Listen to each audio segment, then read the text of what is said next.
final tem um íconezinho em cima que é a mãozinha para intervir, fazer perguntas. Podemos estar aqui o tempo que quiserem. Deverão marcar essa mãozinha e assim será visível quem é que quer participar. Portanto, digamos estas as opiniões.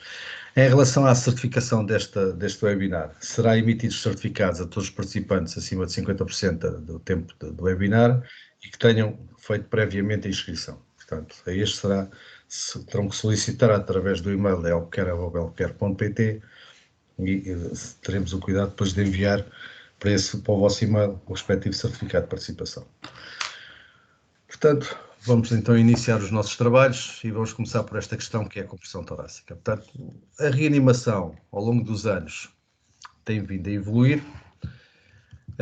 Logicamente, o objetivo da reanimação tem a ver com a situação humana, que é tentarmos vencer a morte, e ao longo dos anos, dos séculos, o ser humano tem tentado encontrar soluções para atrasar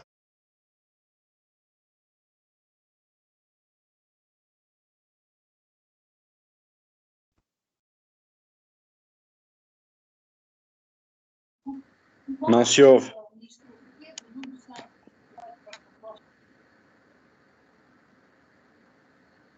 Não está a ouvir, Nelson, nada. Não se está a ouvir. Nelson, estás sem som.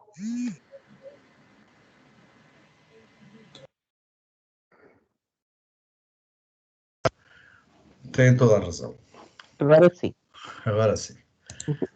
Como eu disse, este webinar, portanto, que vai se iniciar agora, está a ser gravado para todos os efeitos. Um efeito de controle também, mas também efeitos de participação. Tem o objetivo de falarmos um bocadinho, estarmos aqui cerca de 2 horas para abordarmos esta temática da reanimação cardiorrespiratória com a utilização de compressores mecânicos. E, logicamente, apesar dos compressores mecânicos não serem algo de novo, e é bom que se entenda, portanto, já existem compressores mecânicos, pelo menos desde a década de 60, começaram por ser equipamentos pneumáticos e pela sua limitação em termos de autonomia acabaram por ser, na generalidade dos casos, abandonados. Essencialmente são dispositivos que funcionam por êmbolos. Hoje existem outros modelos que iremos abordar, portanto, que permitem esta questão da reanimação com sucesso. É lógico que a reanimação cardiorrespiratória, ao longo dos anos e ao longo dos séculos, tem sido uma tentativa do ser humano em contrariar aquilo que é a morte. Logicamente, há situações em que a morte ocorre que não é inevitável, lá está, não se consegue evitar, mas o que é um facto é que há situações em que uma reanimação de qualidade pode realmente evitar este desfecho que todos querem evitar, que é a morte do doente. Daí que a reanimação cardiorrespiratória assume-se como um pilar fundamental desta situação. E eu pedia que desligasse o som, se não se importam.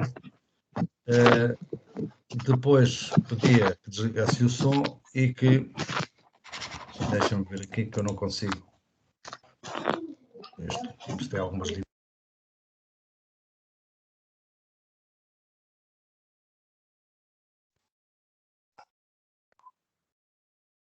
Estás sem som, Nelson, outra vez.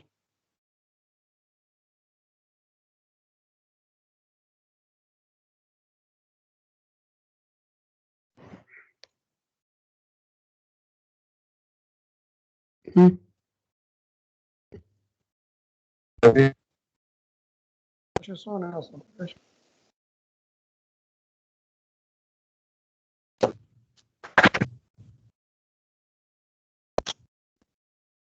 Estas novas tecnologias.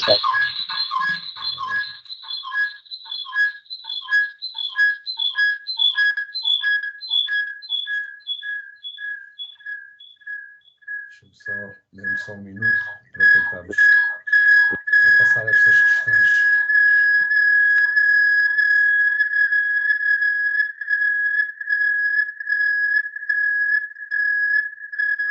Desliguei o som, malta. Ok. Eu vou desativar aqui o som.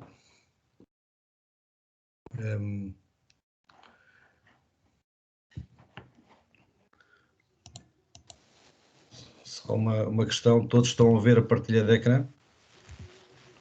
Sim. Eu não É vejo, afirmativo. É tu, Zé. eu não vejo nada. Eu vou tirar outra vez e voltar a partilhar. Alguns às vezes têm que sair do Teams e voltar a entrar porque o Teams tem estas limitações. Portanto, penso que agora já todos vêm, é isso? Não, eu continuo a não ver. Eu vou pedir que saias e voltes a pedir para entrar, está bem? Ok, tá, não, até já. Bom, deixa-me só configurar aqui mais uma coisa.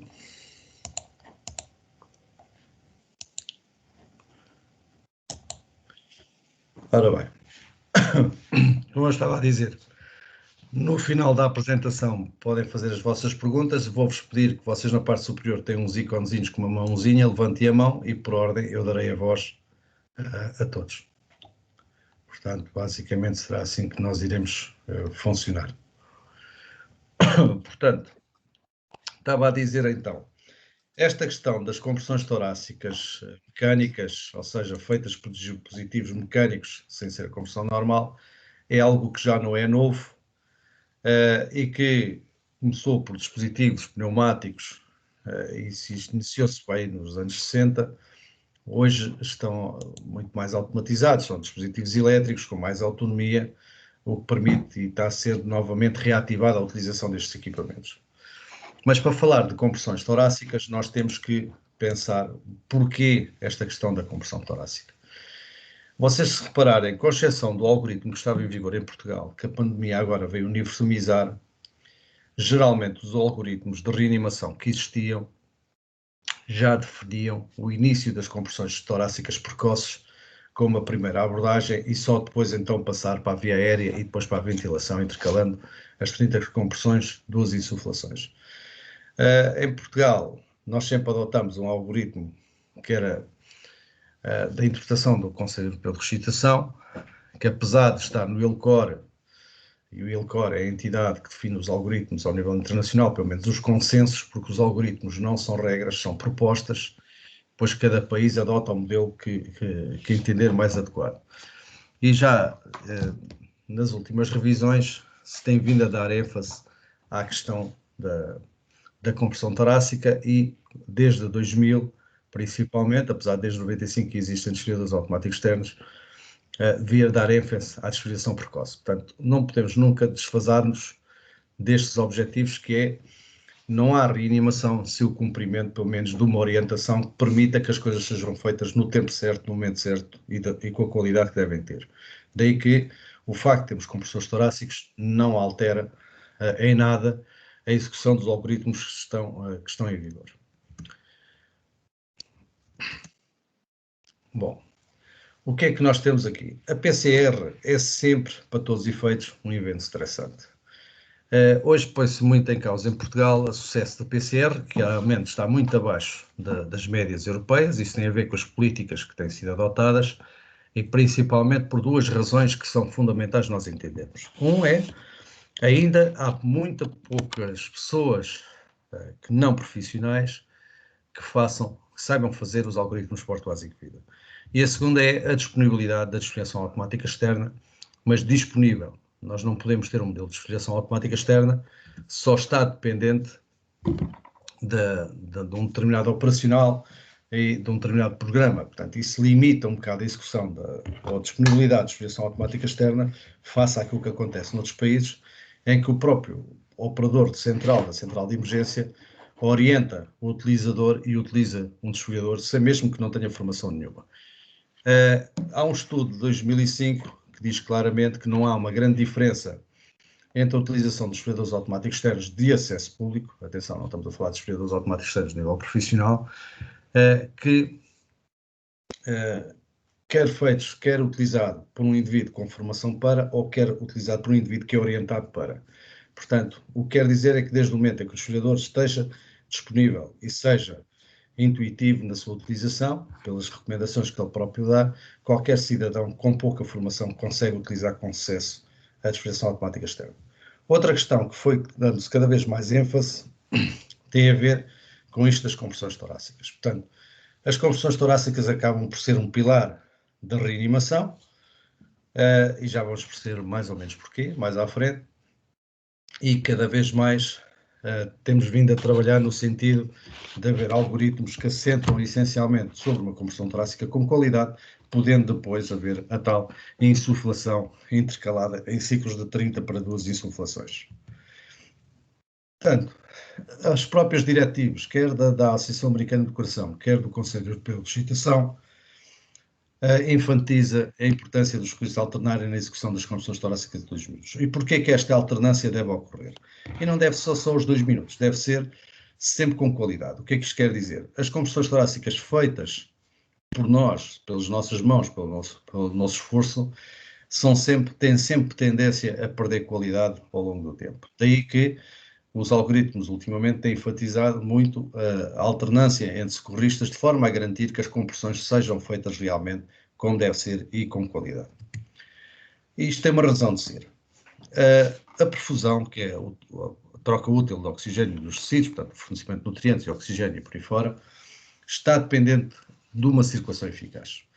E para haver uma circulação eficaz, nós temos que compreender que, primeiro, tem que haver um volume de sangue que preencha o espaço vascular, tem que haver uma determinada pressão gerada, portanto, e se a compressão o que está a fazer é substituir mecanicamente a atividade do coração, portanto, é através desta força exercida sobre o tórax, através da compressão das câmaras ventriculares, que se consegue que haja uma pressão gerada dentro do espaço vascular, e daí. Para isso, precisamos de uma boa frequência de compressões e de um ritmo regular e sistemático ao longo do tempo.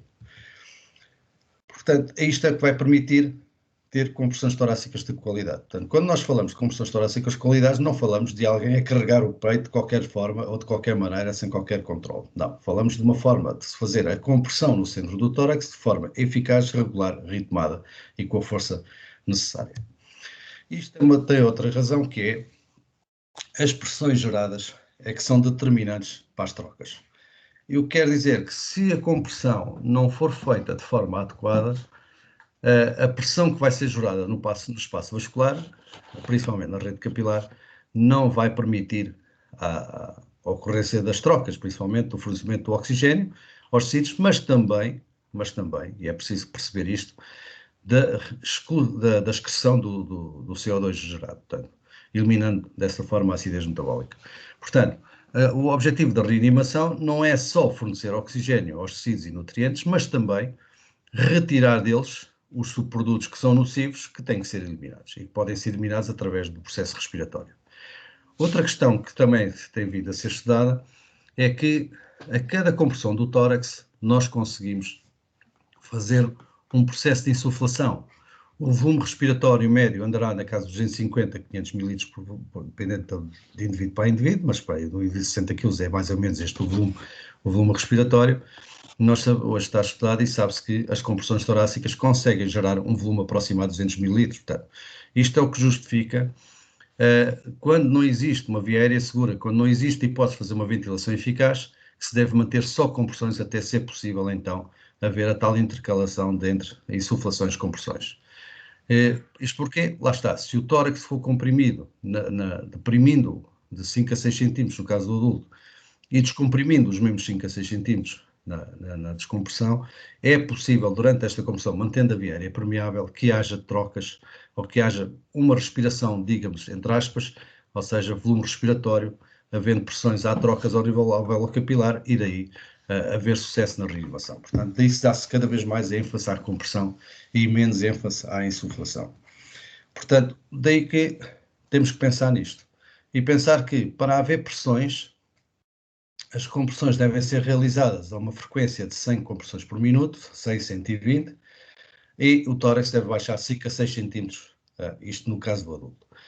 E se nós percebemos isto, e porque que agora passamos de 5 para 15, de 15 agora para 30, tem a ver que lá está com a pressão arterial média gerada, em que 15 compressões cíclicas daria uma pressão média de 60, hoje 30 compressões darão uma pressão média de 80, o que já está acima de 60, e abaixo de 60 a perfusão está seriamente comprometida e que não garantia o fornecimento adequado de oxigênio e nutrientes aos tecidos, e daí ter-se aumentado o número de compressões. É lógico que acima deste número começa a ser humanamente difícil que haja compressões de qualidade. Daí que temos que terem atenção a isto. Portanto, ou se faz as compressões como deve ser, ou então nós não vamos gerar pressões, e se não geramos pressões não há perfusão, se não há perfusão há necrose tecidular, há acidez metabólica, necrose dos tecidos e pronto, e a morte é inevitável. Ou pelo menos os doentes que recuperam, depois há sequelas definitivas, muitas vezes que inviabilizam a qualidade de vida deste doente. Portanto, temos sempre que pensar nisto. Daí que as compressões acabam por ser o papel fundamental da reanimação em todos os casos, ok? Outro problema que nós temos que é, neste caso, estamos a falar para profissionais de ambulâncias, que é a realização de manobras de compressão durante o transporte. E este tem sido um problema que tem vindo basicamente a eliminar o sucesso da reanimação. As nossas ambulâncias não estão bem configuradas, portanto, nós temos vindo a melhorar, mas ainda há muito a fazer naquilo que deve ser a configuração da ambulância, e fazer compressões torácicas em transporte é um problema de segurança para quem as executa, por causa da instabilidade em que vai durante esse transporte, ou seja, o socorrista está praticamente solto dentro da sala sanitária, em que em caso de uma travagem, em caso de uma colisão, vai ser projetado, portanto, e acaba-se a reanimação quer para a vítima, quer para o próprio socorrista, portanto, podendo ser ele a próxima vítima. Portanto, é um problema que tem que ser acautelado. Pois a outra questão é a dificuldade, não só na execução da manobra, mas na localização das mãos. Portanto, as mãos devem ser centradas ao centro do tórax e o que acontece é que durante o transporte, com todos os movimentos de aceleração e desaceleração, acaba por haver sempre um desvio da colocação da mão e isto vai resultar em lesões torácicas e ineficácia da compressão. Portanto, daí que é conhecido, muitas vezes não se consegue ter sucesso na reanimação, precisamente porque não se consegue fazer compressões com qualidade. Depois temos outro problema, que em alguns casos, que é a limitação de espaço. Portanto, é preciso espaço para que a equipa funcione em redor do doente e, logicamente, essa limitação de espaço também vai reduzir a capacidade e eficácia das manobras de reanimação. Depois temos esta questão, que é, basicamente, uma vez que a partir de 2004 o número de tripulantes das ambulâncias foi reduzido de 3 para 2, o que é um facto é que o indivíduo sozinho na célula sanitária não faz reanimação. Portanto, faz qualquer coisa, mas não é reanimação. Portanto, e o que acontece aqui, o sucesso está comprometido e, logicamente, muitas vezes o inevitável acontece, que é a morte da vítima, porque não foi possível fazer um processo de reanimação de qualidade que ele tinha direito e que devia ser feito. Toda a gente hoje vende esta ideia de uma reanimação de qualidade, da detecção precoce, do ensino do suporte básico de vida, mas o que é um facto é que depois aquilo que é a resposta profissional especializada, que é aquilo que as ambulâncias devem fornecer, acaba por não ser, ou seja, acaba, mesmo que se tenha dado continuidade à reanimação no local, que é esse o objetivo, ou seja, ter alguém a fazer reanimação até a chegada da equipa, e depois esta equipa dar continuidade a este processo de reanimação, ele acaba-se por se perder em transporte.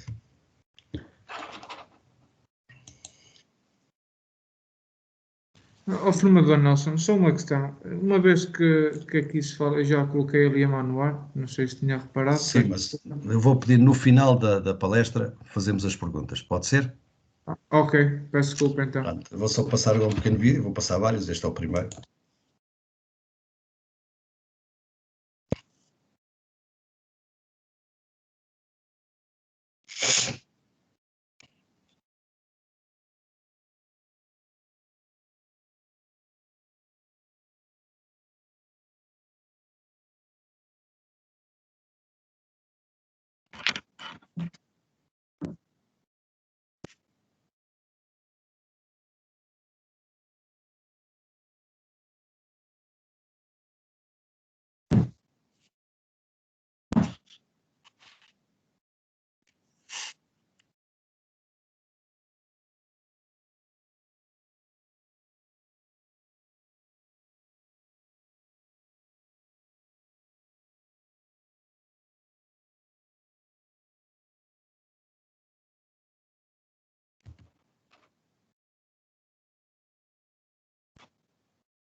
Ora, como nós podemos ver neste vídeo, se todos cumprirem aquilo que lhes compete, desde o cidadão comum até às equipas profissionais, é possível aumentar a probabilidade de sucesso em cada processo destes de reanimação.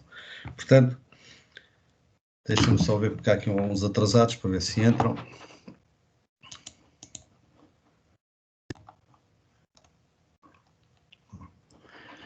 Ora bem, sendo assim, podemos continuar e dizer assim, então, esta questão, o que é melhor entre os dois processos? Utilizar compressões mecânicas ou utilizar as compressões manuais? E vamos a factos. O facto é que os estudos dizem que não existe uma grande diferença em termos de qualidade nas compressões. Ou seja, a compressão feita manualmente é tão eficaz como a compressão feita por um compressor mecânico. Portanto, não há aqui nos diversos estudos, principalmente a Associação Americana, uma grande diferença entre uma coisa e outra. Diz? Daí que a recomendação é sempre que possível, compressões manuais. Portanto, é mais fácil controlar a força, é mais fácil controlar o ritmo, daí temos uma eficácia. Outros estudos concluíram, então, que na recuperação do doente, na recuperação de circulação espontânea, há bons resultados neurológicos ao usar dispositivos compressores mecânicos e tem uma razão de ser. Porquê? Porque garantem uma continuidade das compressões e sempre com a mesma qualidade. Portanto, enquanto a compressão manual feita por nós, pelos técnicos ou pelos profissionais, ou pelo cidadão comum, existe sempre variações na força que é exercida, portanto, daí que, ao longo do tempo, pelo cansaço que ela própria exerce, o esforço físico acaba por vindo a perder qualidade, a utilização de dispositivos mecânicos acaba por permitir que as compressões sejam feitas sempre com o mesmo ritmo, seja com a mesma forma, a mesma força por aí fora. Portanto, os dispositivos de compressão mecânica garantem compressões de qualidade de forma contínua e daí que, apesar de não serem a principal opção, a primeira opção na reanimação cardiorrespiratória, é bom que se entenda isto, a reanimação deve ser sempre feita e iniciada com compressões manuais, ela, depois de ser introduzida, garante a quantidade com qualidade dessas compressões. E com uma outra vantagem, que é, elimina a necessidade de haver alternância entre socorristas, ou seja, a máquina acaba por fazer de forma contínua todo o processo de compressão. Ora bem, é preciso entender que a compressão mecânica não é isenta de riscos, portanto, não é um processo que chegamos ali, põe-se o compressor e não há problema nenhum. Não, há limitações e há riscos.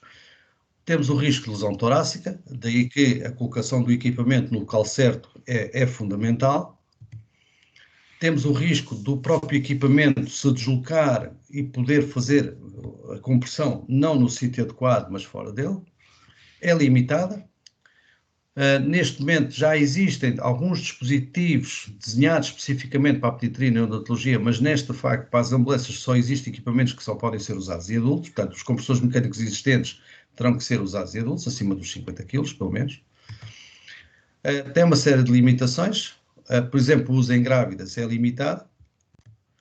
Não é recomendado, nem deve ser usado quando existe lesão traumática ao nível do tórax.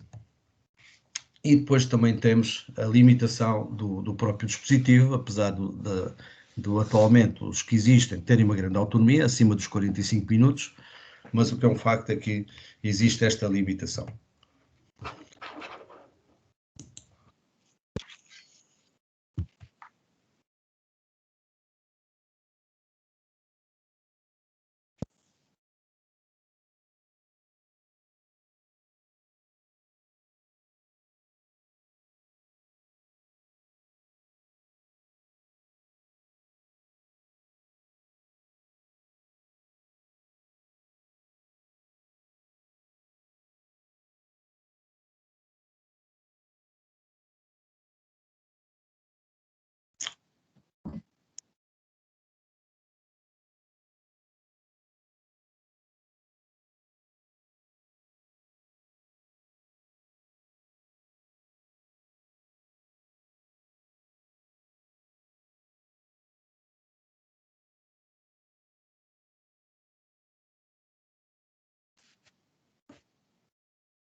Ora bem, existem vários compressores no mercado e eu costumo dizer todos são bons porque todos têm o mesmo objetivo, que é compressões de qualidade.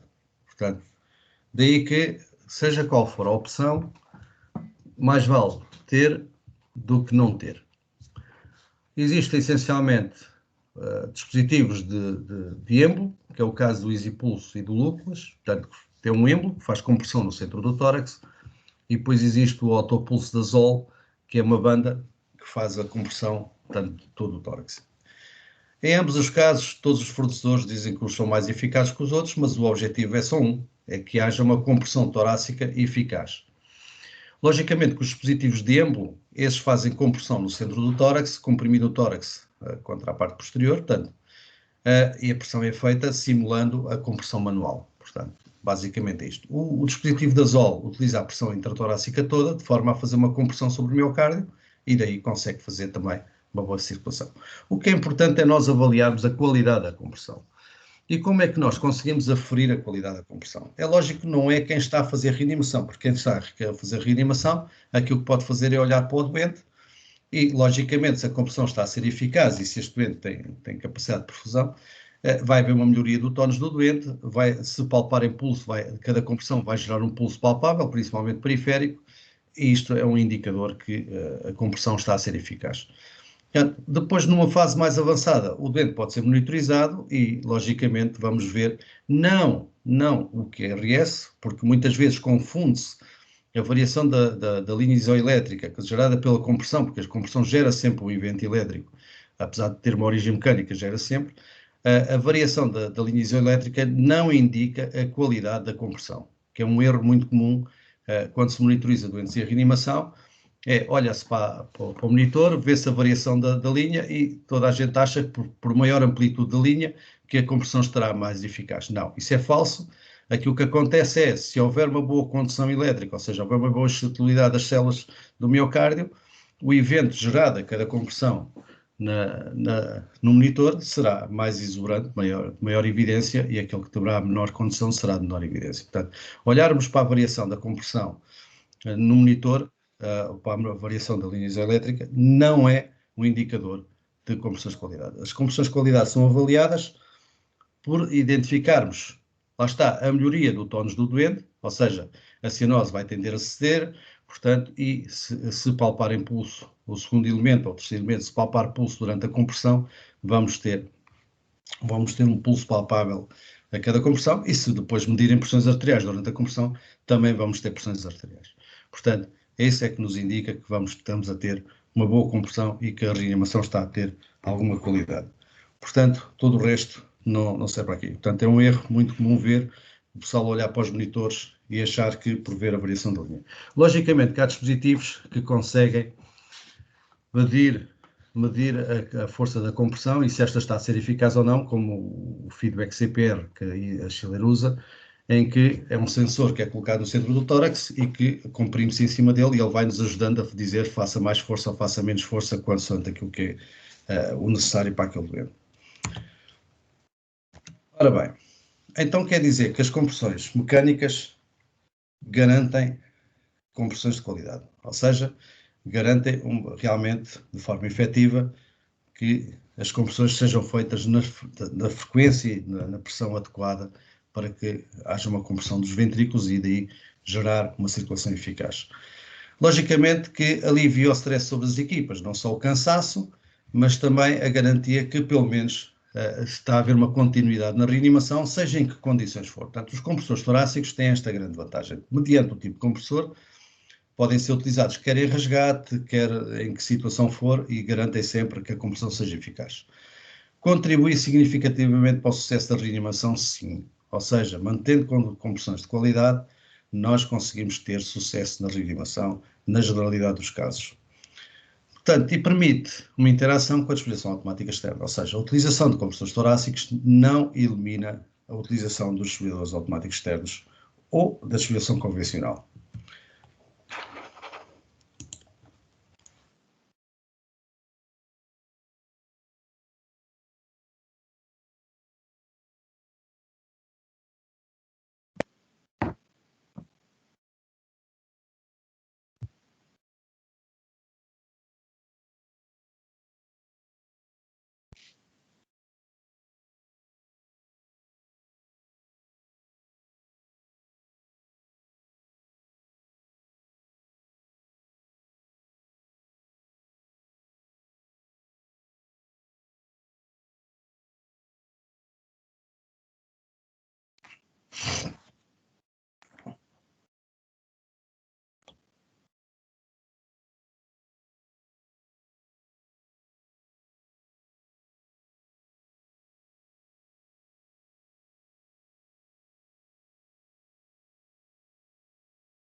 Ora que bem, está na veio? vou pedir que desliguem o som, se puderem. Portanto, recomendações então para a compressão torácica mecânica. A utilização de compressores torácicos mecânicos, como eu vos disse, seja eles quais forem. Não deve ser a primeira opção na reanimação cardiorrespiratória. Ou seja, o compressor torácico não vem substituir a abordagem inicial e o início das compressões por via manual. Portanto, é bom que se entenda isto. E é bom que se interiorize isto. Portanto, os compressores torácicos não devem ser a primeira opção, não são equipamentos de primeira linha, deve-se iniciar as manobras de reanimação seguindo os algoritmos e fazendo compressões manuais e depois então a aplicação do compressor. Quando é que se deve usar então o compressor torácico? Quando a RCR é prolongada, e já estamos a falar de fazer compressões acima dos 10, 15, 20 minutos, portanto a reanimação se vai se prolongar, então deve ser utilizado um compressor mecânico. Logicamente em transporte, por todas as razões que já se falou, porque em transporte não há compressões de qualidade. Em operações de resgate, pela mesma razão, porque durante o resgate não existe condições para que se mantenha as compressões e tenha que haver sistematicamente interrupções para a deslocação da vítima, o compressor evita esta situação. Logicamente que mesmo que o doente não tenha viabilidade de reanimação, existe sempre a viabilidade de ser um dador de órgãos, portanto, daí que mantém esse objetivo. Aliás, para sermos sinceros, este foi o objetivo da aquisição de compressores torácicos e colocação deles nas VMERs, foi precisamente para garantir a doação de órgãos.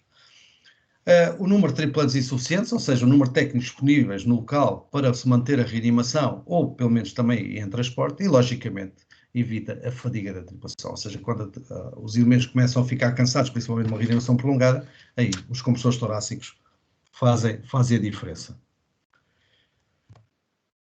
Portanto, é fundamental na sua utilização, então, garantir a correta colocação do compressor.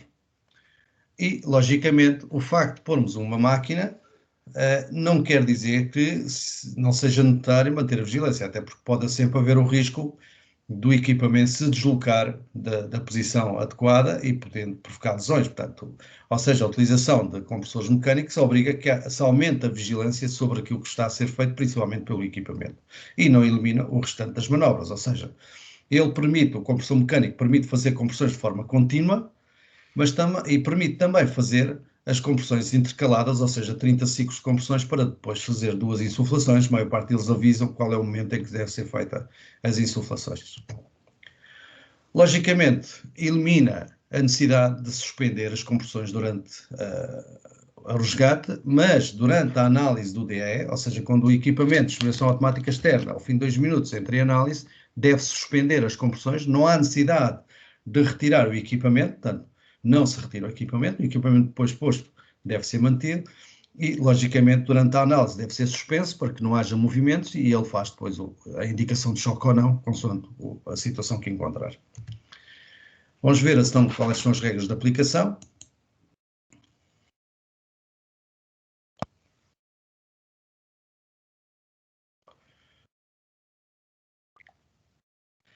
O compressor deve ser colocado, portanto, neste caso este usa um espaldar no dorso do doente, é colocado no centro do tórax, mantendo a referência acima do apêndice tifoideu. Portanto, deve ser ajustado ao tórax, seja ele qual for o modelo, portanto, há sempre um ajuste ao tórax, e deve ser ligado, portanto, e esta manobra não deve demorar mais que 10 segundos, ok? Portanto, uma equipa treinada faz isto sem problema nenhum. Ele aqui no exemplo já devia ter ligado o compressor e depois acabar a fixação do espaldar. Neste caso, ele marca a zona de colocação inicial para precisamente durante a vigilância perceber se o equipamento mantém a posição inicial ou não, porque existe sempre o risco de mudar de posição. Portanto, como eu vos disse, ele tanto pode ser feito de forma contínua, pode ser feito em períodos de 30 ciclos para 2 insuflações e a própria compressão pode ser suspensa em qualquer momento. Para retirar é muito simples, portanto, é fazer este processo ao contrário e está feito.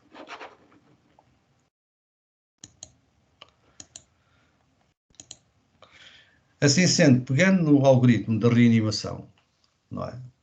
Portanto, quando é que nós devemos utilizar o compressor mecânico? Não existe uma recomendação efetiva.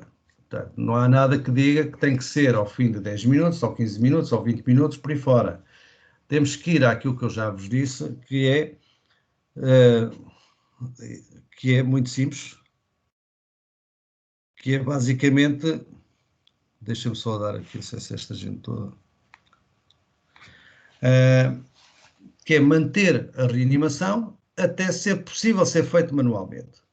Assim que nós começamos a ver que há cansaço na equipa, stress na equipa, então devemos alternar para os compressores mecânicos. Logicamente, aquilo que se recomenda e aquilo que temos vindo a estudar é o compressor deve ser usado não no seu início, mas pelo menos 3 a 4 ciclos de reanimação, ou seja, 2 em 2 minutos com compressões manuais. Ao fim destes 4 ciclos é que se deve passar para os compressores mecânicos. E porquê? Porque é quando quem faz as compressões, a equipa que vai fazer as compressões, começa a demonstrar alguma fadiga e começa a haver falhas na compressão. Mas, logicamente, se não forem 10, são 12, são 15, são 16, não interessa. Portanto, o que interessa é nós termos a percepção que quanto mais tempo tivermos continuamente nós a fazermos as compressões, menos qualidade estas compressões vão ser. E, logicamente, inevitavelmente em transporte. Portanto, sempre que vamos fazer um transporte de uma vítima em manuais de reanimação, este transporte deve ser feito com compressores mecânicos. Não deve ser feito manualmente, porque essa reanimação não tem qualidade e não vai haver viabilidade à sobrevivência para esse doente na maior parte dos casos. Portanto, é bom que tenhamos a consciência disso. Portanto, eu deixo aqui um bocado este esquema para pensarmos um bocado sobre o assunto. Portanto, o que é um facto é que os estudos dizem precisamente a reanimação mecânica no pré-hospitalar não tem influência na recuperação da circulação espontânea, mas representa um benefício com relevância clínica no bom resultado neurológico no momento alta hospitalar. O que é que isto quer dizer? Quer dizer que se usarmos os algoritmos, cumprirmos a regra, a recomendação, fazer a reanimação, fazendo aquilo que tem que ser feito no momento em que deve ser feito, com o auxílio destes equipamentos, o prognóstico de sucesso é muito alto no doente depois na sua alta hospitalar. Daí que devemos pensar seriamente nisto.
E termino a minha intervenção, deixando agora o resto do tempo disponível para questões que queiram pôr e abrimos as hostes, portanto, seguindo aquela regra que eu vos pedi, que é marquem a mãozinha para nós podermos portanto, intervir e conversarmos. Portanto, temos aqui já 2 pedidos, temos o Helder Pinto, que é o primeiro. Bom dia, Helder, podes avançar. Bom dia, formadora. Uma vez que há bocado o Kema, em relação à questão de segurança no transporte da vítima em paragem, é assim, já que o INEM e mesmo a escola estão sempre a batalhar nas condições de segurança acima de tudo, mas ainda não houve ninguém.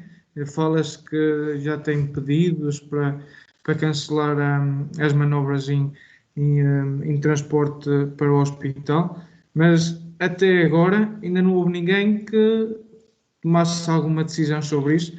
Eu acho que uma vez que se fala tanto em segurança, isso não é segurança nenhuma para o socorrista. Sim, tens toda a razão. O que é um facto é que é preciso haver normas técnicas que permitam a suspensão de manobras. Portugal não tem, ao contrário de outros países, e está aí o Saboia, que é nosso parceiro que trabalha em Inglaterra, enquanto outros países têm algoritmos de suspensão das manobras de reanimação, ou seja, há recomendações que dizem claramente quando é que as manobras devem ser suspensas, em Portugal isso não existe, e aquilo que acontece estupidamente, e desculpem ter usado este termo, é que a recomendação que vem sempre do CODO é façam manobras e sigam para o hospital. Isto não faz sentido nenhum em determinadas situações, que é principalmente quando estamos perante evidência de cadáver, que isso também é fácil de ensinar e é fácil de identificar. Mas pronto, é este tabu da reanimação, e o mais fácil é dizer às tripulações levem para o hospital em manobras, quando a gente todos sabemos que as manobras em transporte não têm eficácia, portanto, não, e é bom que se interiorize isso. Isto não quer dizer que não se tente fazer, a gente deve sempre fazer o que puder pelo doente, atenção. É lógico que o futuro é que haja disponibilidade destes compressores mecânicos para garantir essa continuidade de cuidados. É discutível se, por exemplo, todas as ambulâncias devem ter um compressor mecânico. Penso que isso não é preciso. É preciso é que ele esteja disponível para aquela reanimação. Mas se cada quartel tiver um compressor mecânico que se possa deslocar àquele local para garantir depois a continuidade destas compressões, então isso era ótimo e era o ouro sobre azul. Portanto, mas isso não quer dizer que, logicamente, o futuro seja todas as ambulâncias terem um compressor mecânico. Isso era o ideal. Mas se nós nem sequer usamos DAEs profissionais, usamos DAEs de acesso público nas ambulâncias, está tudo dito, não é? Mas há uma questão? Ok, Márcio, agora é a tua vez. Podes avançar. Sim, bom dia, Nelson, e bom dia a todos. A minha questão também vinha na linha com o que o colega fez. A minha questão era isso: se as compressões manuais no transporte é uma perda de tempo. Vamos ver assim, não é uma perda de tempo, porque não há outra alternativa. É bom que se entenda, não é? Mal feitas ou bem feitas é a única alternativa que aquele doente tem, e nós nunca devemos desistir do doente. O que temos de ter é a percepção que fazer compressões em transporte é extremamente difícil e de qualidade duvidosa. Mas entre isto e nada é preferível alguma coisa, vamos ser sinceros. Portanto, o ideal é que, e nisso os bombeiros mais uma vez têm marcado a diferença, é que cada vez venha a haver mais compressores disponíveis, sejam os da Schiller, sejam os da Lucas, sejam os da Zoll, não interessa. Interessa é aquilo que economicamente seja mais vantajoso e que logicamente garanta isto. Agora, o que não é aceitável, e vamos ser sinceros, é haver unidades que até têm compressores destes e que estão guardados na arrecadação. Isto é que não faz sentido. Quando se faz um investimento num equipamento destes, este equipamento é para estar disponível, não é para estar guardado Isso tem a ver com outra questão, que é em Portugal, existe toda aquela, mas pode-se usar, não se pode usar. Meus amigos, pode-se usar, não há limitações nenhumas ao uso, não há nenhuma norma que impeça o uso, não é um equipamento de suporte avançado de vida. Estamos entendidos? Portanto, podem avançar. Gonçalo, é sempre um prazer ouvir-te. Vamos lá. Não te estou a ouvir, pá. Estás sem som. Tens o micro ligado, mas não te estou a ouvir. Deves ter aí o botãozinho desligado aí. Estás a ouvir agora? Agora já te ouço. Ok, muito bom. Ok, muito bom dia, Nelson, e obrigado por este webinar. Acho que é muito bom para elucidar muitas coisas em relação aos dispositivos de compressão mecânica. Tinha duas perguntas para te fazer, ou para me elucidares um pouco, porque já estou fora do sistema português há algum tempo. e queria a tua opinião numa delas.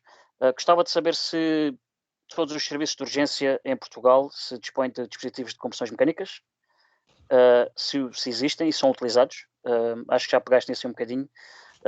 E a outra questão, e gostava de saber a tua opinião e a opinião de alguns participantes aqui, e em principal daqueles corpos de bombeiros ou entidades que neste momento dispõem de dispositivos de compressões mecânicas. Sei que no Algarve já existem alguns.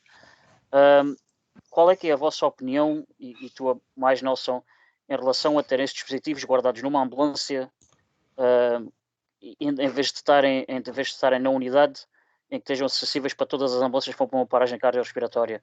É que, na minha opinião, é que se essa ambulância estiver presa no hospital ou estiver noutro serviço, e se ao mesmo tempo houver uma paragem cardiorrespiratória, esse equipamento está basicamente indisponível, até que aquela viatura fique livre, ou até que alguém vá buscar o equipamento. É um pouco diferente da nossa realidade aqui, em que o equipamento está disponível numa viatura de chefe de equipa ou numa viatura de resposta rápida. E basicamente é isso, Nelson.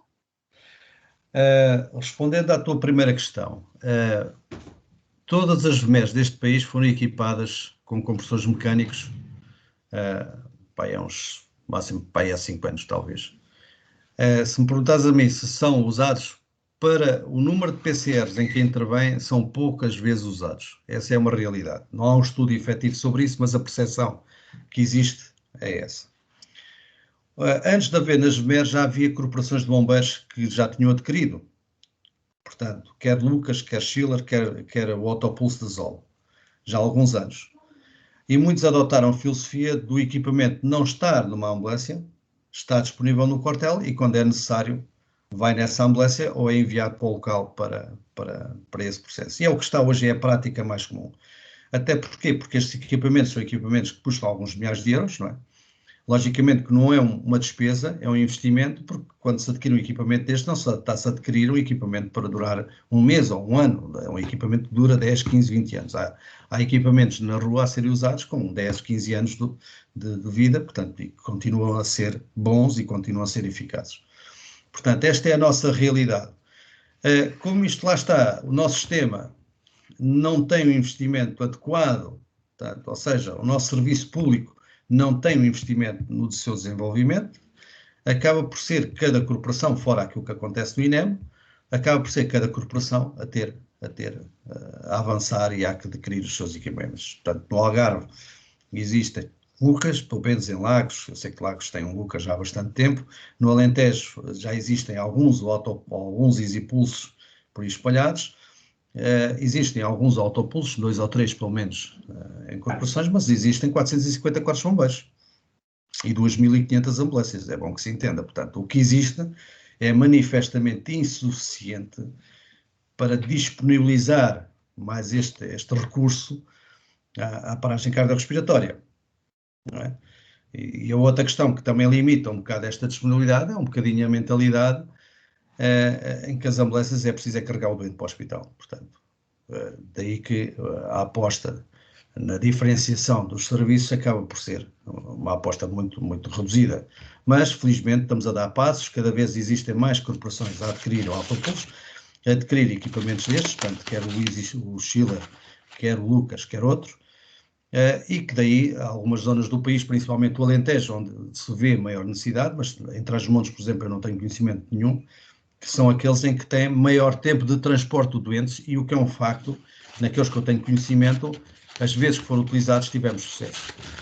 As vezes que foram utilizados houve sucesso, situações que eram morte sem dúvida nenhuma, hoje são situações com casos positivos, ou seja, com recuperação de circulação espontânea e com alta hospitalar posterior. Portanto, o que quer dizer que há aqui uma melhoria efetiva na utilização destes equipamentos. Mais alguma questão? Só a questão de se tens conhecimento dos serviços de urgência, se utilizam, qual é que é essa situação? Posso dizer da Schiller, houve alguns contactos, 2 ou 3 hospitais, para adquirirem compressores destes, o que é um facto. Talvez existem 1 ou 2 hospitais, mas não existem mais. Portanto, é bom sinal. É muito baixo a disponibilidade deste tipo de equipamentos, mesmo ao nível do hospital. Ao nível das VMEs, sim, porque houve um investimento, foi um financiamento da Gulbenkian, que permitiu a aquisição destes compressores, mas não foi no objetivo de uma reanimação de sucesso, foi no objetivo do dador de coração parado. É bom que se entenda. Portanto, foi aumentar o número de dadores de órgãos para a disponibilidade de transplante em Portugal. Portanto, andamos um bocadinho ao contrário. Ok, Bruno Silva, agora é a tua vez. Ora, bom dia a todos, bom dia Nelson, Bruno Silva, Bombeiros de Algés. Adquirimos recentemente um equipamento da Chile, não por capricho, mas por necessidade. Fazemos fronteira com o Concelho de Lagos, Concelho de Monchique, Concelho de Odmira e Concelho da Vila do Bispo. Somos muitas vezes acionados para irmos ao Alentejo.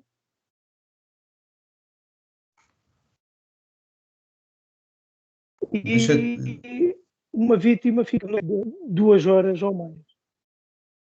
A gente ficamos bastante longe das unidades hospitalares, de referência, e vimos a aquisição desse equipamento como uma necessidade e como um investimento. E não está fixa em nenhuma ambulância neste momento, está livre para poder sair sempre que necessário num veículo rápido. A minha questão parece aqui com o facto de utilização com DAE. A gente sabemos que o DAE entra primeiro na vítima, os elétrodos entram primeiro na vítima. O momento ideal para a colocação do equipamento. A gente coloca o equipamento em 10 segundos ou menos, mas terá que ser sempre no momento das compressões. Vamos ver. O momento em que o equipamento deve ser usado deve ser antes do início do ciclo, portanto. Todos os equipamentos, todos, sem exceção, têm que separar as compressões no momento da análise do distribuidor.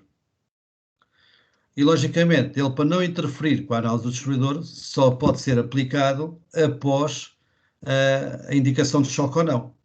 Portanto, não pode ser colocado durante a análise, que é a tal suspensão no máximo, durante 10 segundos, mais ou menos é o tempo que se leva a colocar. E para isso tem que haver, pelo menos por isso é que nunca deve ser a primeira opção da reanimação a utilização dos compressores. Porquê? Porque mandam as regras que a suspensão de manobras que pode ocorrer tem que ser antecedida de pelo menos 2 minutos de reanimação cardiorrespiratória. Portanto, ou seja, de manobras de compressão ou ventilação, ou só compressão. É bom que se entenda, se vocês não têm condições para fazer uma ventilação segura e eficaz, devem manter compressões contínuas até a via aérea estar garantida e até ser possível fazer uma ventilação eficaz.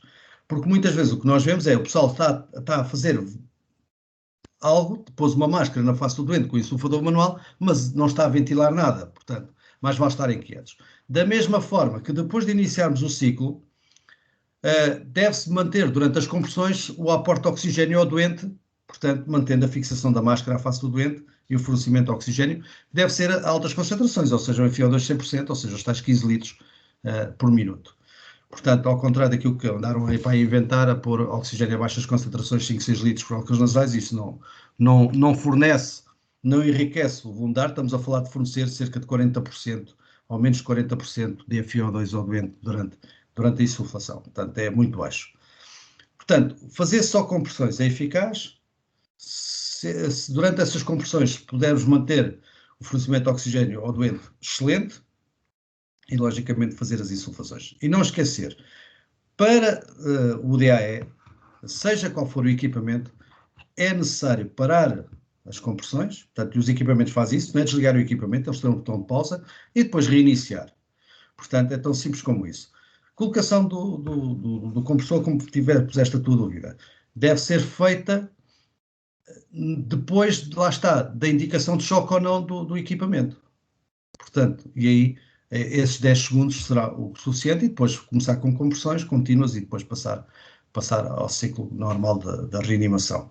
Portanto, não vamos pôr o equipamento durante a análise do DAE, porque isso interrompe a análise do DAE. Perceberam? Logicamente, se estivéssemos a falar de desfibrilação manual, para não haver dúvidas,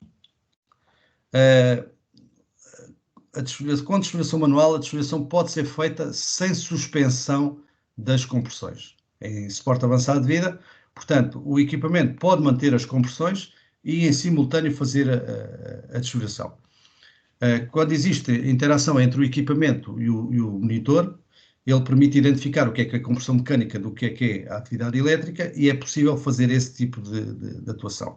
Da mesma forma que num doente entubado, ou seja, com via aérea definitiva, ou seja, com intubação endotraqueal, as insuflações podem ser feitas em simultâneo com as compressões. Portanto, não precisa de haver ciclos. De qualquer das formas, eu chamo a atenção aqui uma coisa, que é a utilização das máscaras laríngeas. Há quem defenda que a máscara laríngea tem o mesmo comportamento do tubo endotraqueal, ou seja, é possível fazer ventilações durante a compressão. Não é verdade, porque a máscara laríngea não faz o isolamento completo da via aérea. O que quer dizer que se vocês insuflam durante a compressão, vai haver perda dessa insuflação e esse ar vai para o estômago obrigatoriamente, porque é o caminho livre que tem, e vamos ter depois o engurgitamento do estômago e o refluxo gástrico correspondente. Portanto, na intubação endotraqueal, sim, compressões em simultâneo com a insuflação, na utilização da máscara laríngea não é recomendável. Mas pronto. Mais alguma dúvida, Bruno? Eu respondo sempre para mais coisas, né? Aproveito para fazer um resumo de tudo. Exato.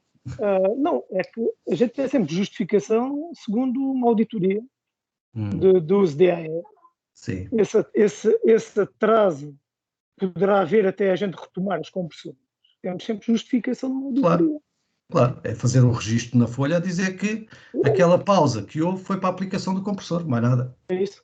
Está bom. Portanto, não tem a ver com mais nada, tem a ver só com isso. Claríssimo. Obrigado.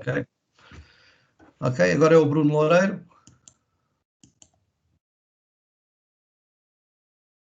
Bruno, estás-me a ouvir? Sim. Ok. Então podes avançar. Eu gostaria apenas de colocar uma questão técnica e uma questão procedimental que tem dúvidas na utilização dos equipamentos mecânicos. Em termos daquilo que é a análise dos sinais evidentes de recuperação, a generalidade dos equipamentos faz essa análise de forma automática, ou seja, suspende o funcionamento automaticamente, ou é feito por acionamento manual, ou seja, verificado que há sinais de recuperação, o próprio equipamento cessa o seu funcionamento ou terá que ser feito manualmente. Outra questão tem a ver com, em termos de protocolo. Eu ainda não vi nenhum protocolo específico para a utilização de compressores mecânicos, ou seja, utiliza-se todo o protocolo de suporte básico de vida, não sendo uma alteração significativa para esse efeito, a utilização de compressor mecânico, ou seja, é inserido no protocolo como se fossem compressões manuais. Pergunto isto porque, de facto, não havia nenhuma alteração, pressuponho que então seja uma forma alternativa de compressões sem que isso altere significativamente o protocolo. Portanto, tenho apenas estas duas, uma técnica e outra mais procedimental. E, por último, queria só agradecer este webinar, porque parece-me, de facto, pode ajudar a desmistificar aqui algumas questões e que, uma vez por todas, todos assumamos que, de facto, a compressão mecânica é importante e que deve ser o caminho. Obrigado. Ok, obrigado pela tua intervenção. Do ponto de vista técnico, é preciso manter sempre a vigilância do doente. A recuperação de sinais de circulação tem que ser sempre aferida pelo técnico, não é pelo equipamento. Ok? Ou seja, o equipamento é uma máquina, portanto, ele não consegue detectar se aquele doente recuperou ou não a circulação espontânea. Da mesma forma que eu chamo a atenção a isto, a recuperação em termos eletrocardiográficos da atividade cardíaca, ou seja, se começarem a surgir QRS, não quer dizer que o doente tenha recuperado uma circulação espontânea e eficaz. E pode haver necessidade de manter as compressões. Logicamente, quando isso acontece, o que há a fazer é suspender a compressão e avaliar o pulso ao doente e perceber se a recuperação é efetiva, se houve recuperação de respiração espontânea ou não a seguir e a partir daí decidir. Portanto, mas o equipamento por si só não consegue identificar se aquele doente recuperou ou não recuperou. Portanto, é bom que se entenda isto. Em termos de algoritmos, não há. Não há realmente, porquê? Porque entende-se que a compressão mecânica é a mesma coisa que a compressão manual, ou seja, entra numa fase, podia ser clarificado e dizer, ok, ao fim de 3 ciclos de avaliação de AE, e porquê 3 ciclos, 3, 4 ciclos? Porque temos duas hipóteses, ou o doente recupera no primeiro ciclo, segundo ciclo, e aí temos uma taxa de sobrevivência elevada, a partir do terceiro, quarto ciclo, se não houve indicação de choque, a probabilidade de vir a haver é baixa, a não ser que a gente tenha realmente outros recursos, como a adrenalina, por aí fora, para se conseguir estimular aquele músculo e conseguir termos uma atividade elétrica subjacente, uma fibrilação que possa ser estudiada. Portanto, normalmente a partir do terceiro, quarto ciclo é uma reanimação que a probabilidade de sucesso é baixa. E daí temos que garantir pelo menos algum aporte de oxigênio e para isso é preciso a compressão mecânica. Mas realmente não há nenhum algoritmo, nem as orientações, quer da Associação Americana do Coração, quer do Conselho Europeu de Restituição, definem uma regra para a utilização dos compressores. Fazem sempre esta referência, atenção, que não é uma primeira opção, portanto, não deve ser uma primeira opção na reanimação, mas é fundamental para manter a qualidade das compressões em transporte. Isto é que é a recomendação que existe, mas não há, efetivamente, isso. Não sei se queres pôr mais alguma questão. Não, é tudo. Obrigado. Não, obrigado. Ok, Mário, podes avançar. Ok, bom dia, Nelson. Bom dia, Bruno Silva. Portanto, a pergunta que o Gonçalo Saboia te fez, portanto, já respondeste a tudo, a ele. Portanto, eu sou bombeiro em Lagos, a gente adquirimos um Lucas já há bastante tempo e temos disponível, não temos dentro do armário, mas temos junto dentro do armário, quando for preciso uma saída que seja necessária, lava-se o Lucas connosco. Sei que a enfermeira do Portimão também tem, sei que no hospital não tem, e recentemente, como o Bruno Silva disse, sei que o Alzur tinha adquirido um. O resto já tu respondeste, Nelson. Portanto, aquilo que foi a pergunta, eu adiantei-me a pôr a mão, mas tu respondeste logo, portanto não tenho mais nada ótimo, a acrescentar. Ótimo. Sei que nós, logo que adquirimos, foi-nos dada uma formação e a gente só coloca-se o Lucas após 2 minutos. Portanto, a primeira avaliação, choque recomendado ou choque recomendado, não deixar recomendado, a gente coloca o Lucas. E assim, seguidamente, a gente pusemos o Lucas e trabalhamos com o Lucas. Quando chega o SAF, o médico é para continuar, temos lá como tu já também referiste, o contínuo e ela faz continuamente as compressões. O nosso Lucas, acho que todos também dá. Se nós vermos que a bateria está a acabar, a gente pode conectar, ligar a tomada à ambulância ou de uma casa e automaticamente o aparelho continua a trabalhar o tempo que for necessário, que ele não para. E não não tem problemas com o DAE. Está sempre tudo a funcionar, portanto pode chegar a choque, a gente mete lá pause, ele para, dá o choque, a gente continua. Do resto, Nelson, bom dia e não tenho mais questão nenhuma. Obrigado, Mário. Ora bem, Pedro Susana, avança. Ora, bom dia a todos. Bom dia, Nelson. Como é que está Santarém, pá? Pá, está tudo... A água ainda passa debaixo da ponte. Portanto, respondendo aí à questão do Gonçalo, bom dia, Gonçalo, aí para a Inglaterra.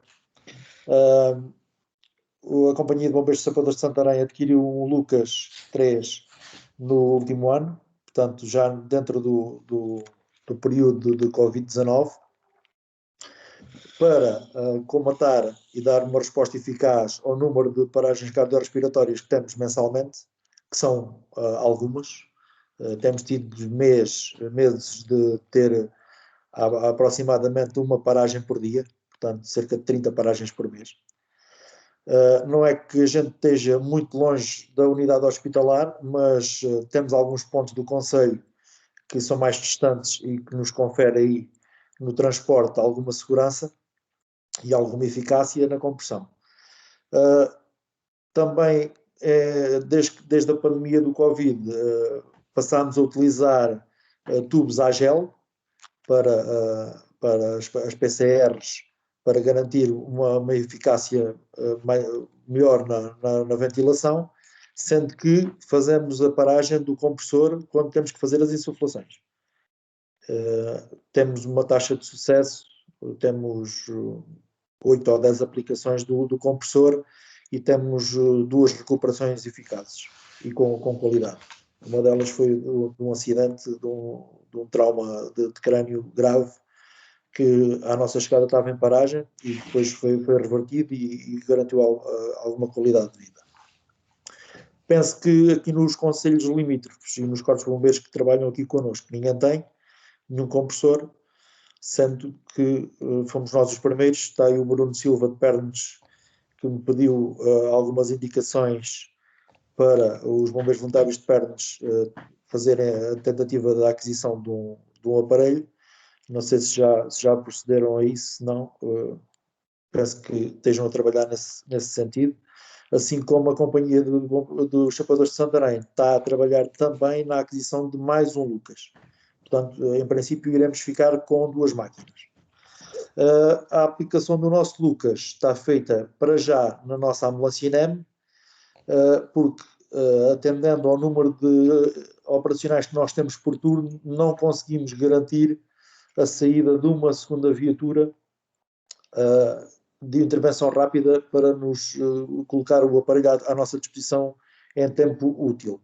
Se bem que quando temos situações complicadas em espaços confinados ou em prédios que é preciso alguma força para retirar vítimas para a ambulância, normalmente temos apoio de um VUSI. Isso é apanágio da nossa companhia, já trabalhamos assim há uns anos e é dessa forma que nós temos estado a trabalhar. É este o feedback que tenho para vos dar. Muito obrigado pelo workshop, pelo webinar aqui da Helpcare e do Nelson. É sempre bom estarmos aqui a aprender alguma coisa. Bom dia para todos. Obrigado, Pedro. Eu te agradeço pela tua intervenção e ficamos mais uma vez a saber. Eu já sabia, por acaso, que Santarém tinha adquirido e ainda bem. E é bom, e é assim que a gente vai mudando. Mais uma vez começamos a ver que os corpos de bombeiros acabam por necessidade de serem eles a avançar na diferenciação e graças a isso é que vamos tendo cada vez uma melhor resposta no país. E, infelizmente, não oficialmente, mas não interessa isso. O que interessa é os doentes terem um ganho efetivo com as coisas e é por isso que nós cá andamos. Gonçalo, és tu outra vez, portanto, avança. Tinha só aqui umas questões, só para me elucidar, e bem-aja aos companheiros de Aljur, Lagos e Santarém pela aquisição dos equipamentos. Queria só colocar uma questão ao Pedro de Santarém, que frisaste aí que vocês fazem a pausa no aparelho quando fazem insuflações com o AGEL. Só para se isso é correto ou não, o que tinhas dito. É afirmativo, Gonçalo. Portanto, o aparelho faz as 30 compressões e a gente vamos à pausa, carrego na pausa, faço as 2 insuflações e a seguir dou continuidade às compressões, porque é aquela situação que o Nelson falou, o AGEL não faz a garantia de 100% do isolamento da via aérea. Isola grande parte, mas não garante os 100% se eu tiver a fazer as compressões e as insuflações em simultâneo. Ok, correto. Já agora, o vosso equipamento é o Lucas de geração 3? Vocês tinham adquirido? Sim, é o Lucas 3. Acho que é a última geração que saiu da Lucas. Ok. Nelson, já agora, existe alguma coleção de dados das entidades que têm os dispositivos? Quantas vezes são utilizados e qual é que é a eficácia desses dispositivos? Ou alguma coleção de dados pelo INEM? Ou alguma entidade que esteja a coletar esses dados para um possível estudo? Não, eu estou a pensar em termos de Helpcare com a ANTEP, avançamos com 3 estudos nacionais e um deles é este, que é fazemos um estudo nosso sobre a ROSC, portanto, destes doentes. No entanto, há sempre aqui um problema que nós temos, que é consegue-se saber essa informação nas equipas das ambulâncias, mas depois não se consegue ter o feedback do hospital. Portanto, perde-se essa informação, portanto, nunca se consegue saber se aquele doente não houve recuperação da circulação espontânea antes de chegar ao hospital, não conseguimos saber a posterior qual foi o resultado obtida. É um problema que nós temos de relações institucionais, mas pronto. Essa é uma coisa que está prevista. Estamos a ver se o número de compressores começam a ter uma dimensão que permita fazer um estudo efetivo sobre isso, mas ele está previsto, principalmente nós com a Schiller, porque nós trabalhamos com a Schiller, e estamos a pensar, tendo a dispersão de equipamentos já se começa a ter, de avançar com isso. Eu posso-vos dizer que nos Açores, todas as ambulâncias dos Açores foram equipadas com compressores torácicos.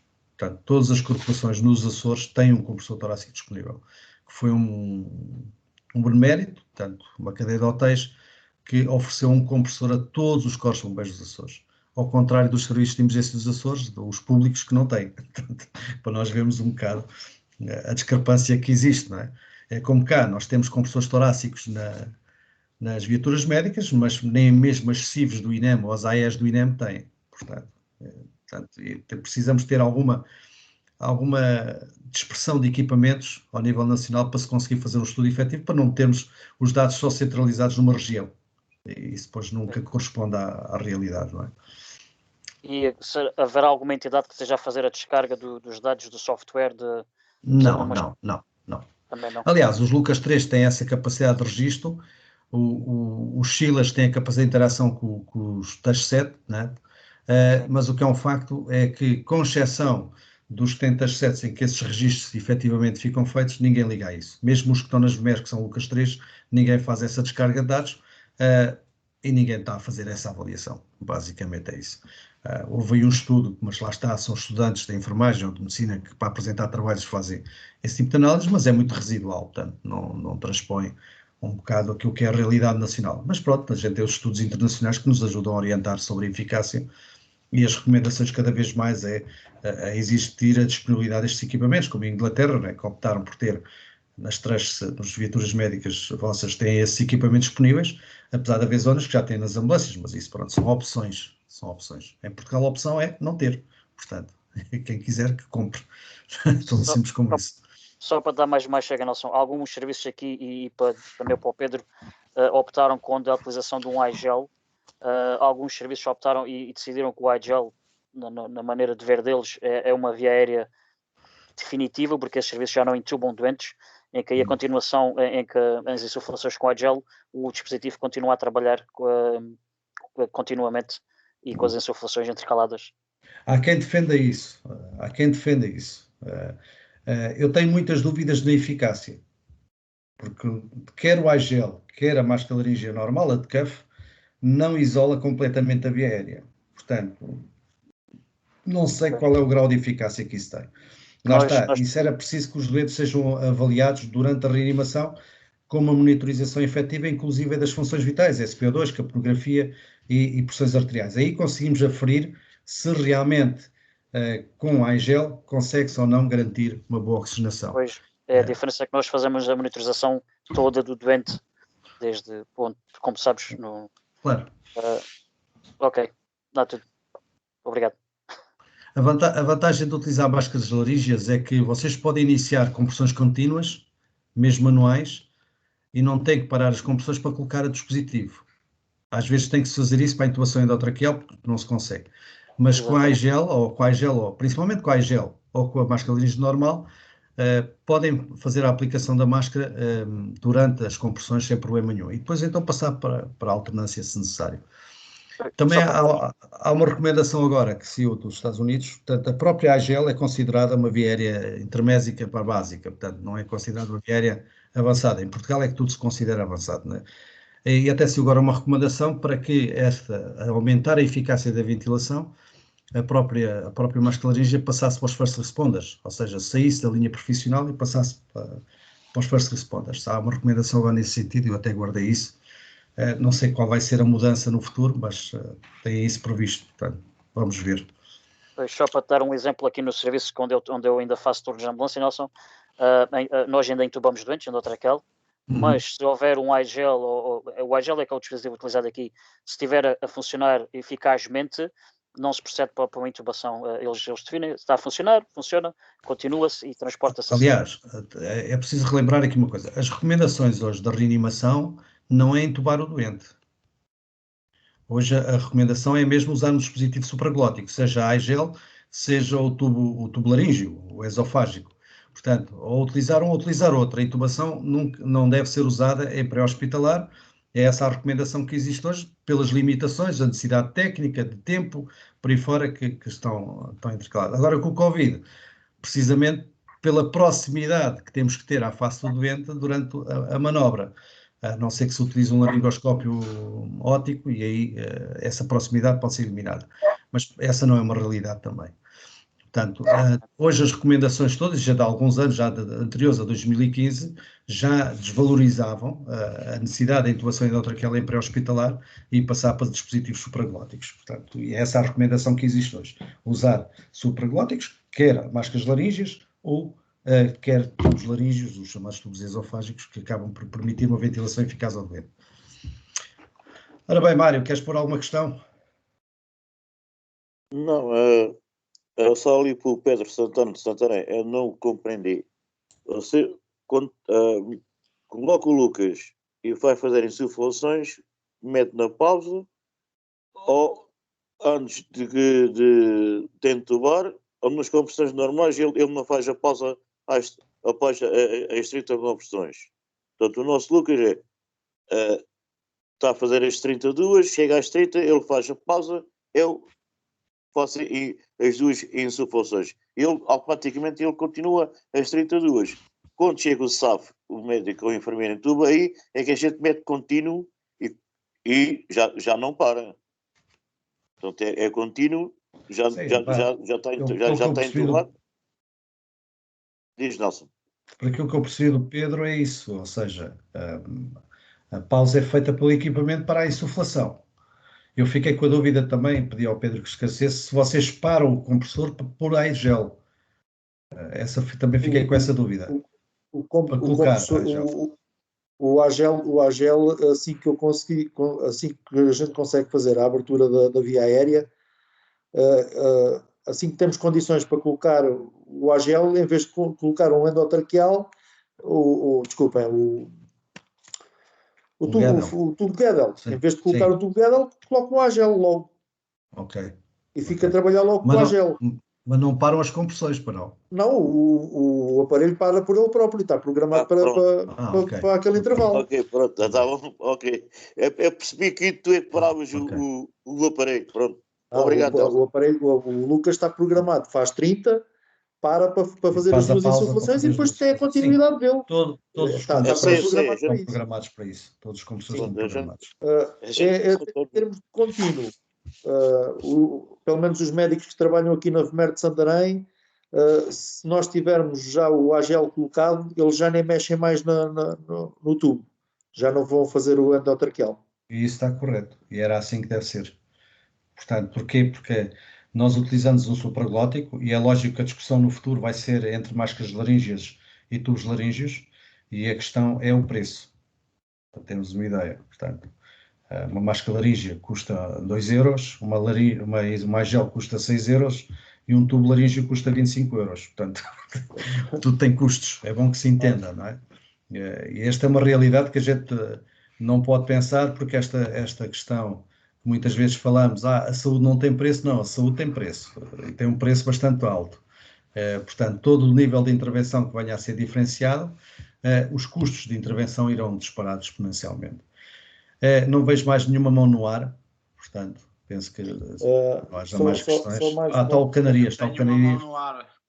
Não me apareceu aqui, Luís. Portanto, só mais 2 segundos. Também tenho a situação de ter alguns médicos, quando nos fazem a abordagem, imediatamente nos perguntam quem é que deu a autorização de colocar um AGEL. Também tenho isso. Meus amigos, mas pronto, sabem o que é que corresponde a isso? São alguns casos pontuais.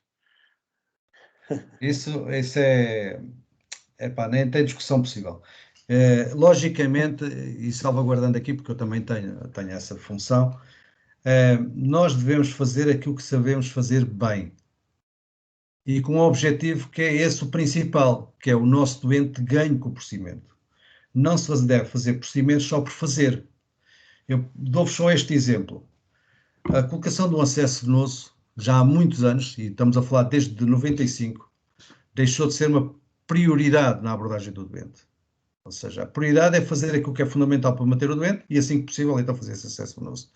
E quantas vezes é que vocês veem muita gente a perder tempo a tentar fazer um acesso venoso, muitas vezes com o doente parado e não estão a fazer nada. Portanto, andamos aqui um bocado invertidos nas prioridades.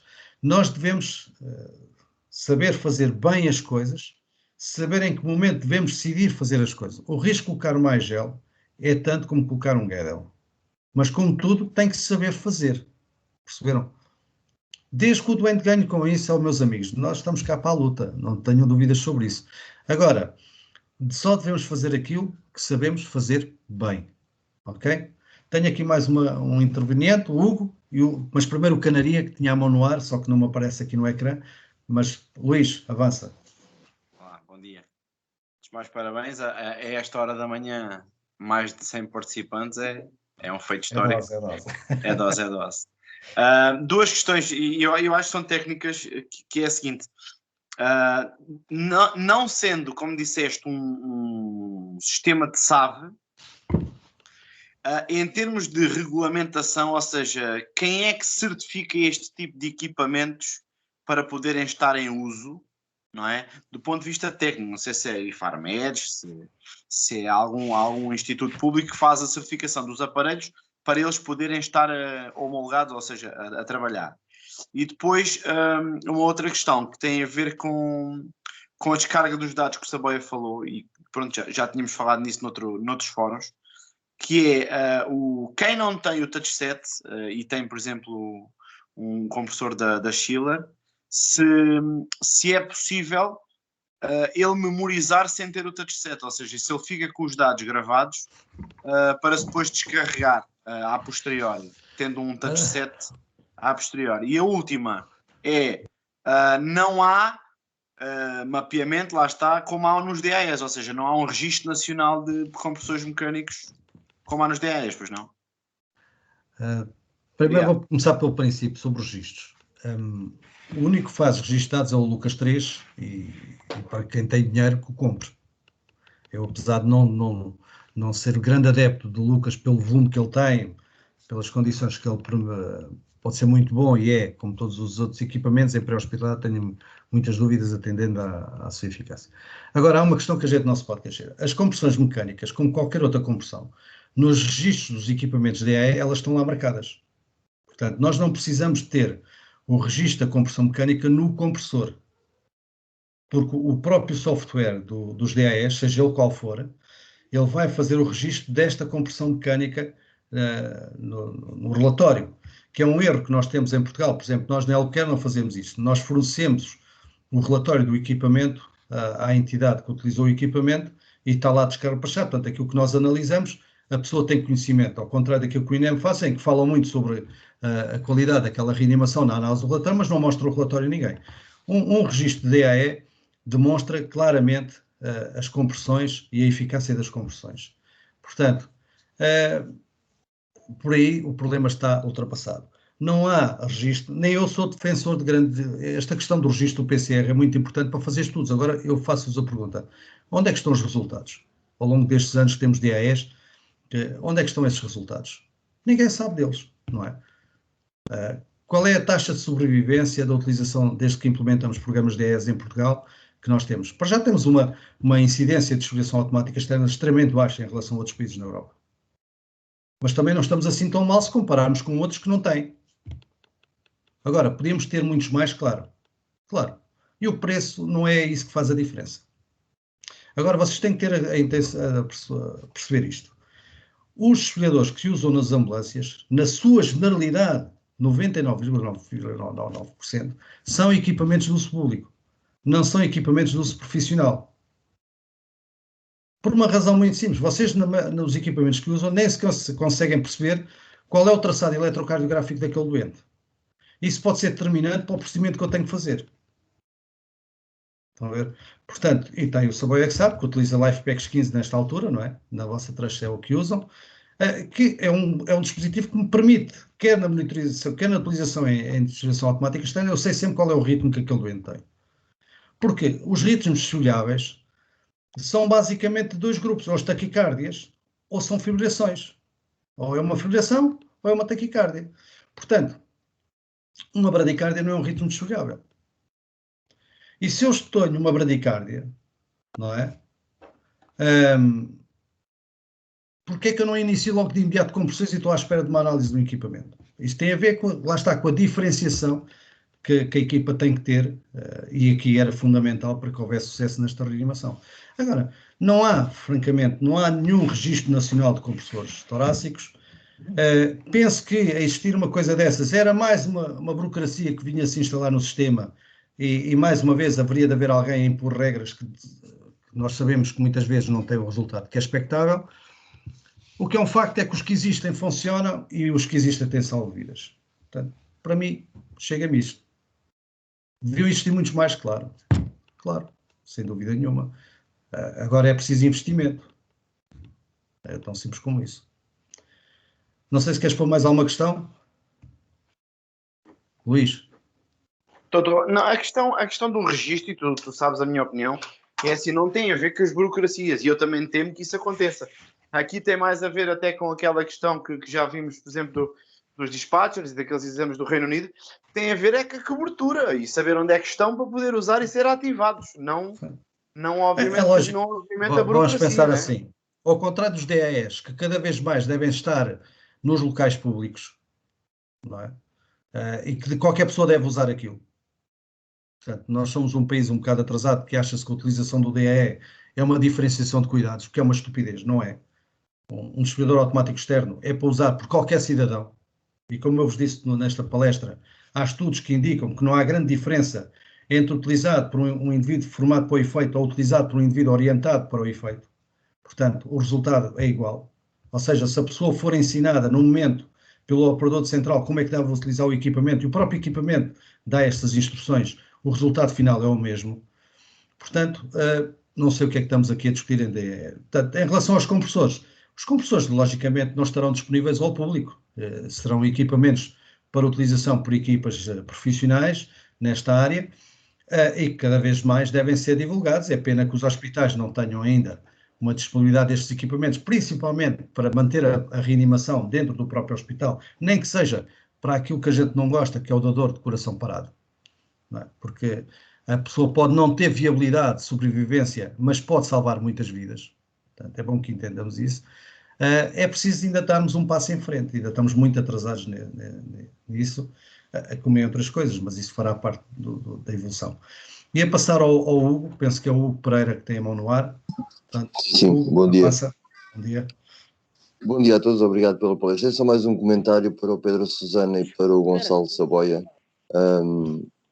Infelizmente nós aqui em Portugal, eu sou bombeiro no Cacém, tenho aqui colegas meus também a assistir, a Tânia, a Ana Assis, a Fânia Fontora, e certamente concordam comigo. Nós bombeiros somos um bocado credibilizados pela atuação em teatro de operações no contexto de emergência pré-hospitalar. O Pedro Susana disse, e com muita razão, muitas vezes atuamos e muitas vezes fazemos certas coisas que depois somos questionados o porquê, e somos, como é que é de explicar, ou seja, porque é que fizemos algo, nós sabemos que é bem feito, como o Nelson diz muito bem, temos a certeza que é bem feito e depois utilizamos, nomeadamente, por exemplo, no início do Covid, nós fomos informados na administração de O2 por óculos nasais, no máximo até 6 litros, ou melhor, a 6 litros, tendo em conta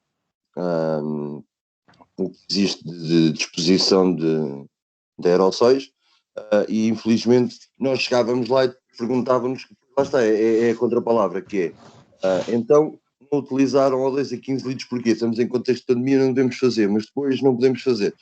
Só para também, mais numa opinião, e lá está, o Pedro Susana também concorda, certamente também já foi abordado com situações idênticas, de o que é que fazemos? Nós, infelizmente, no nosso Corpo de Bombeiros não temos nenhum lucro. Não, temos DAEs, sim senhor, utilizamos quando necessário. E a taxa de sucesso, infelizmente, não tem sido muito elevada. Mas lá está, é mais mesmo uma opinião no sentido de nós não temos muito valor em contexto pré-hospitalar. E acho que é uma grande falta que nos faz. Ao longo dos anos foram-nos tirando coisas. Lembro-me de uma coisa mínima e que para mim era grave, que era o contexto de uma avaliação de glicemia capilar. uma altura que quiseram tocar porque acharam que era um ato e depois não conseguiram, mas é algo essencial para a nossa profissão. Pronto, era mais uma opinião e agradecer também esta palestra. Obrigado. Eu agradeço. Estarmos a discutir o sistema era outro webinar. Não quer dizer que a gente um dia não o faça, não no contexto da Healthcare, mas podemos fazer um outro contexto. Não é? Temos, a Antep, nesse aspecto, tem feito o seu trabalho e bem, a sociedade também. Eu vou ser franco nisto. Eu ando nisto há 30 anos, portanto, quem já me conhece há alguns anos, portanto. Essa é a minha opinião pessoal, nós nos últimos anos não evoluímos, regredimos. Mas uma coisa que eu tenho notado, e não faço isso por ter uma afinidade aos bombeiros, porque estive no ativo durante muitos anos, onde temos visto evolução é precisamente nos corpos de bombeiros. Temos visto os dois prismas, ou seja, temos visto desevolução, ou seja, andamos para trás, em algumas corporações, mas onde tem vindo a haver diferenciação tem sido nos corpos de bombeiros. Portanto, algumas corporações têm investido largamente, quer na diferenciação das suas equipas, na formação, quer nos equipamentos que têm nas ambulâncias. Houve um retrocesso, mas onde nós vemos, quando nós falamos, ok, ambulâncias bem equipadas, temos que olhar para os bombeiros, para algumas corporações de bombeiros, para termos essa diferenciação. E ela existe. O que nós temos que, como técnicos, e temos que olhar para nós como técnicos, é deixar de termos aquela figura como eu pertenço ao Corpo de Bombeiros, sou o coitadinho. Não. Nós somos técnicos para todos os efeitos. Eu digo sempre isto, porque ando na formação há muitos anos. As pessoas estarão bem ou mal formadas consoante a entidade onde vão obter essa formação. Ponto final. Agora, as pessoas não têm culpa de terem sido mal formadas. Mas há uma coisa que todos nós temos que perceber. Da mesma forma que a saúde tem custos, a formação tem custos. E não podemos ficar sentados à espera que nos a ofereçam. Portanto, a Healthcare é uma escola privada, portanto, como é uma escola privada, vive dos seus alunos, vive da renda, do benefício financeiro que esses alunos têm quando apostam na qualidade, mas a verdade é esta, portanto, a formação está disponível e, logicamente, quanto mais nos diferenciarmos, melhor. Até para consolidarmos aquilo que estamos a fazer. O facto de eu fazer um curso de suporte avançado de vida não quer dizer que eu venha a fazer suporte avançado de vida. O que vai me permitir é consolidar, garantir, perceber quais são os passos que têm que ser seguidos na diferenciação daquele processo que eu estou a fazer no doente. Portanto, isso é uma garantia para o doente em termos de eficácia. Vocês vejam, quando este webinar foi só compressões mecânicas. Mas eu comecei por aquilo que é o básico. Que é como é que devemos, o que é que os algoritmos de reanimação cardiorrespiratória, o que é que eles querem dizer? Eu não gosto do termo suporte básico de vida. Este termo português chamado suporte básico de vida desvalorizou a reanimação. Porque o português, quando vê qualquer coisa, um termo básico, desvaloriza esse termo. E vocês se olharem àqueles que são doutores, aparece uma coisa básica, isso não é para mim, eu sou doutor, porque é que é de fazer uma coisa que é básica? Eu tenho que fazer o que é diferenciado. Mas está errado. Não há suporte avançado de vida ou qualquer procedimento diferenciado sem aquilo que é o chamado básico, lá está. Por isso é que eu concordo mais com o termo espanhol, suporte vital de vida. Portanto, porque aí sim é o que ele é. Ou seja, venha lá o XPTO que vier, fazer o procedimento que vier, mas se não tiver lá alguém a fazer as compressões como deve ser, ou se não souber fazer uma ventilação de forma adequada, não está a fazer nada. É tão simples como isso. Portanto, é preciso interiorizar isto. Eu volto-vos a dizer aquilo que disse há bocado. Nós devemos fazer bem aquilo que sabemos fazer e que temos que fazer. Isso não quer dizer que eu não abra os horizontes, que não faça outro tipo de aprendizagens diferenciadas, porque é por aí que as coisas começam. Por onde é que vocês pensam que todos começaram? Todos foram automaticamente doutores, estalaram os dedos, já tinham uma licenciatura na área, ponto final. Não, toda a gente nasceu do nada. E a própria evolução do sistema é que depois levou à diferenciação e depois levou aos títulos académicos. Não é? Portanto, seja médico, seja enfermeiro, todos começaram por aí. Começaram do nada e hoje tem uma diferenciação. Porque a sociedade assim o exige, os cuidados ao doente e a ciência assim evoluiu. Agora, vocês vejam isto. A evolução da ciência, a tecnologia, só veio facilitar aquilo que na altura era só feito por os seus XPTO, doutora, física e não sei o quê. A própria reanimação. A própria reanimação, quando começou a ser desenvolvida pelo Dr. Peter Sarfari e o colega dele, inicialmente era só no hospital, ai Jesus da Guarda, e rapidamente eles puseram isto no povo. Foram eles que criaram, deram desenvolvimento à Associação Americana do Coração. Para quê? Para que o ensino da reanimação passasse para a população.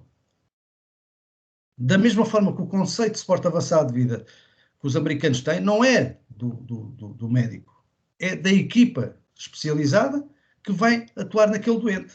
Ou seja, o cidadão comum é ensinado a fazer aquilo que é o fundamental para manter a vida do doente, o chamado suporte básico de vida, e depois as equipas que têm que intervir têm a diferenciação necessária para fazer aquilo que deve ser feito. Nós continuamos a ter as ambulâncias a fazer aquilo que o cidadão deve fazer, e temos que pensar todos nisto. Mas para darmos o passo em frente, o que é que temos que saber? Saber, ou seja, fundamentar bem o nosso conhecimento, ter certezas, apesar da dúvida de ser sempre uma virtude, e fazer aquilo que sabemos fazer bem. Não sei se tem mais alguma questão. Não vejo mais nenhuma mãozinha no ar. Termino só para vos dizer isto. Quando vocês pensarem na aquisição do compressor mecânico, logicamente que o preço é fundamental. E vamos ser sinceros, na realidade portuguesa, tendemos sempre a ir para o mais barato. O mais barato não quer dizer que não tenha qualidade. O que nós temos é que ver aquilo que é o benefício e o custo. Ou seja, eu devo investir num equipamento que faça aquilo que eu pretendo que ele faça, não é? Com um custo de manutenção baixo. Portanto, logicamente que tenho que pensar muito bem nisto, ou seja, qual é o custo de utilização do equipamento, ou seja, qual é o custo do equipamento, sem dúvida nenhuma, mas às vezes isto não é a variável mais importante. O que interessa é qual é o custo de manutenção daquele equipamento, qual é o custo que eu vou ter por utilização, qual é a durabilidade deste equipamento. Portanto, quando pensarem em comprar um compressor, não vão por aquilo que muitas vezes vemos, porque o INEM compra aquela marca, vamos todos para aquela marca, até porque às vezes não é o melhor exemplo. Portanto, comprem aquilo que necessita, aqui devem ter sempre disponível. Lá está, o ótimo era termos um equipamento por ambulância, mas o melhor é termos um equipamento disponível quando é necessário. Portanto, isso é que é fundamental. Meus amigos, dou por terminado este webinar, agradeço a todos a vossa participação e havemos de organizar um próximo. Portanto, em nome da Alpequer, agradecer que estejam aqui todos e ficam a saber que a Alpequer já introduziu na sua formação a utilização dos compressores torácicos, pelo menos para as pessoas perderem o medo da utilização destes equipamentos. Muito obrigado a todos e um bom almoço. Obrigado, Nelson. Obrigado, Nelson. Obrigado, Nelson. Obrigado. Obrigado. Obrigado.